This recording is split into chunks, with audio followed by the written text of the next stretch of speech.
तो हम लोग यजुर्वेद सामवेद तक पढ़े थे। अब अगले भाग में हम लोग अथर्ववेद को पढ़ेंगे, ठीक है।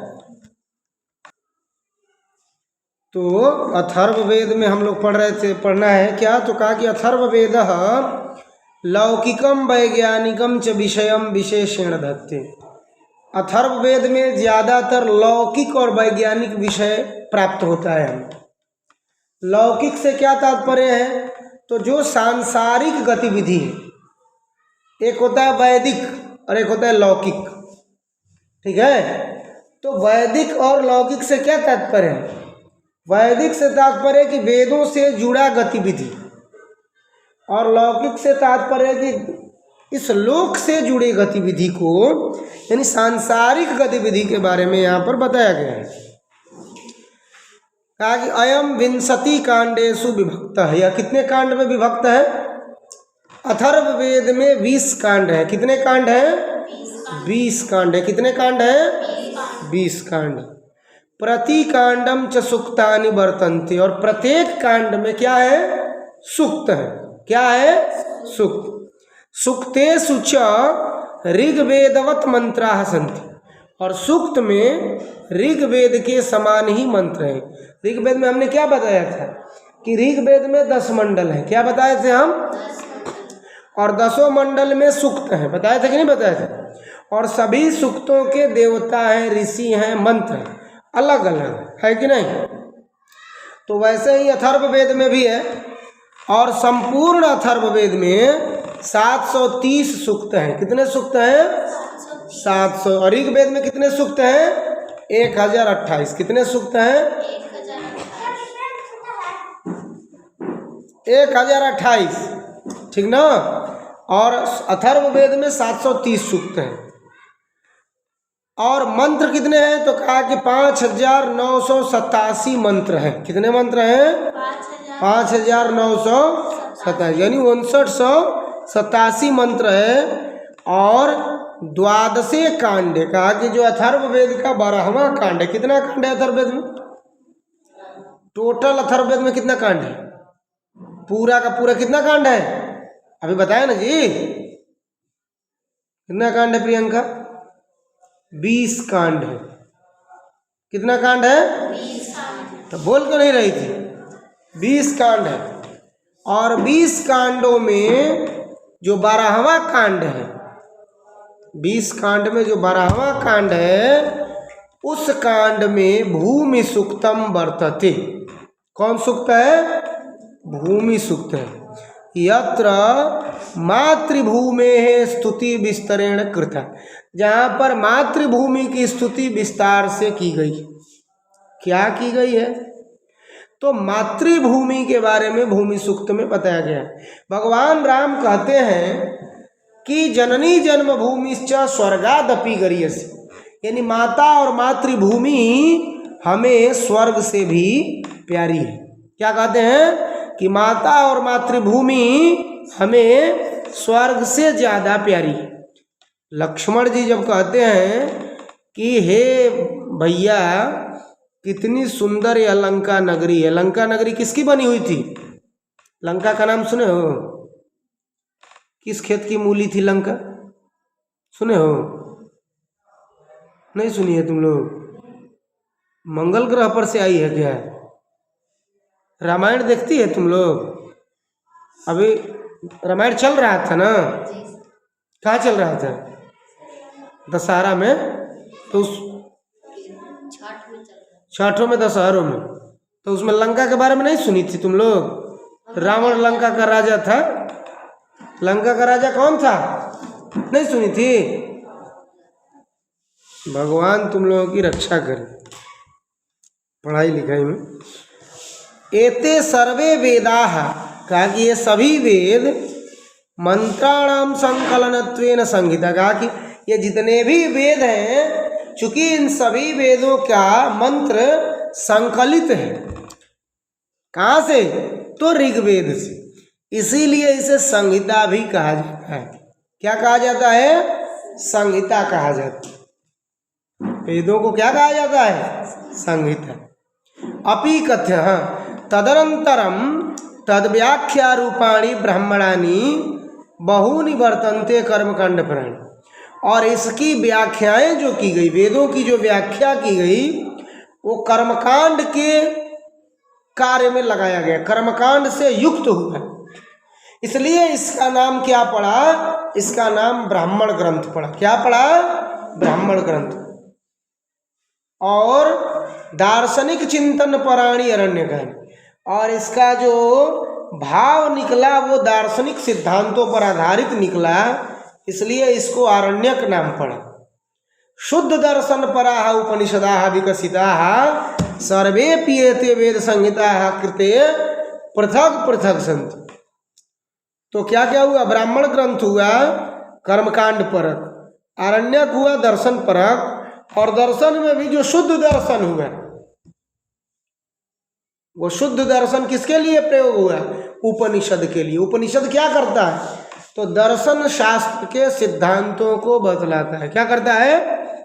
दर्शन शास्त्र के सिद्धांतों को बतलाता है। अब कहा कि अपिच और वेदानाम अंग रूपेण, कहा कि वेद के अंग भी हैं। हमारे शरीर में कितने अंग हैं बताओ? शरीर में कितने अंग हैं पूनम? बोलो। हैं? शरीर में 8 अंग हैं। हम लोग किसी को प्रणाम करते हैं तो क्या कहते हैं? साष्टांग प्रणाम किया जाता है। तो साष्टांग का मतलब क्या होता है? सहितेन अंगेन अष्टेन,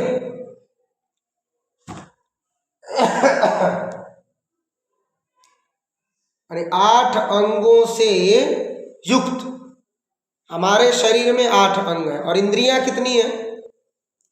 16 इंद्रियां हैं। 5 ज्ञानेंद्रियां, 5 कर्मेंद्रियां और 5 तन्मात्राएं और 1 मन। और ये मन जो है सबको कंट्रोल करता है। कर्मेंद्रियां, आँख, नाक, कान, ये सब कर्मेंद्रियां हैं, यानी कर्म करती। अरे क्षमता। ज्ञानेंद्रियां यानी ये देख, ये छू करके नहीं, ये ज्ञान कराती है। आँख क्या करती है? जब देखेगी किसी विष्टा को वो जानेगी। आँख बंद कर लो तो पता चलेगा। कान क्या करती है? जब किसी को सुनती है तो बताती है कि बुरा है कि भला है, अच्छा है कि गलत। नाक क्या करती है? हंस रही है, सूंघती है। नाक से हम सूंघ के पता लगाते हैं।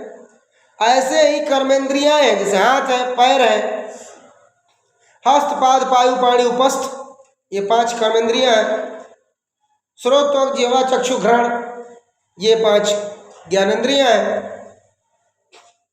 तो ये सारी ज्ञानेंद्रियां हैं। और इन सबको बस में कौन करके रखता है? मन। मन बस में करता है। जो मन को जीत लिया समझ लो राजा हो गए। बहुत लोग होते हैं केवल बैठे हैं नाम के यहाँ पर क्लास में, आ मन कहाँ है? रसगुल्ला पर है? रसगुल्ले पर जी ललचाए, मुंह में गया लप्स, गरम गरम था, नरम नरम था, जीभ जल गई टप्स, है ना? तो बहुत लोगों का मन कहाँ है? रसगुल्ले पर। पढ़ाई में नहीं है, मैं देख रहा हूँ। तो ये मन क्या करता है? बैठ, शरीर से तो तुम हो, मन हमारा भटका देगा कहीं और। बॉम्बे घूमने चले जाओगे, ताजमहल घूम लोगे, बैठे बैठे मथुरा चले जाओगे, बैठे बैठे बनारस विश्वनाथ मंदिर का दर्शन कर लो।